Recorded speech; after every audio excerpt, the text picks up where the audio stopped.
जो है शेर अफजल मरवत साहब के करीबी समझी जाती हैं। शेर अफजल मरवत साहब पे एक दफ़ा फिर बुरा वक्त जो है वो आन पहुंचा है और इस दफ़ा शदीद बुरा लग रहा है क्योंकि जो पीटीआई के हामी थे वो भी उनके मुखालिफ लग रहे हैं, अंदर से भी आवाज़ें आ रही हैं। तो इस दफ़ा मामला कहाँ तक पहुँचते आपको नज़र आ रहे हैं? देखिए, मैं शेर अफजल साहब के करीबी नहीं, वो मेरे भाई हैं।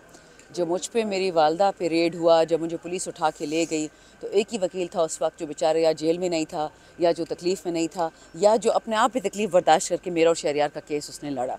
तो नेचुरली मैं तो हमेशा उसकी शुक्रगुजार रहूँगी।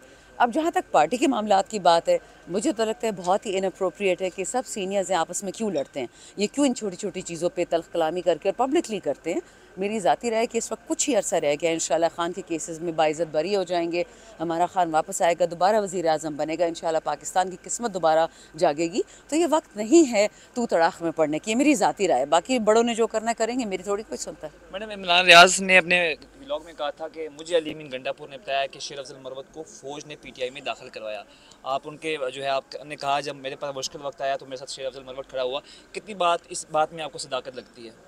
मैंने इमरान सिराज साहब का ये वीलॉग देखा तो नहीं है, बट अगर ये है तो इट्स वेरी अनफॉर्चुनेट, क्योंकि कुछ दिन पहले ही मैंने कुछ ऑडियो सुनी थी जिसमें जिन लोगों का आपने जिक्र किया उन्हीं की लड़ाइयाँ थीं और बहुत ज़्यादा अजीब सी बातें थीं। सो आई थिंक एक दूसरे पे कीचड़ उछाड़ने से दुनिया में कोई शेर नहीं बन सका। बेहतर ये है कि इंसान, देखिए हमारे दिल में भी बहुत सारे राज हैं। मैं जब खान साहब के पास लास्ट टाइम मिलने गई थी अगस्त में, तो मुझे उन्होंने यही कहा कि बेटा सबको पता है कि कौन कैसा है, थोड़ा सब्र करो, इंशाल्लाह मैं आऊँगा, सब कुछ ठीक हो जाएगा। और ये होता है बच्चे, जब एक वालिद ना हो ना तो बच्चे आपस में लड़ते हैं छोटी छोटी बात पे। मैं उसको इतना सीरियसली नहीं लेती, मेरा फोकस सिर्फ खान साहब की आज़ादी पे है। Thank you very much.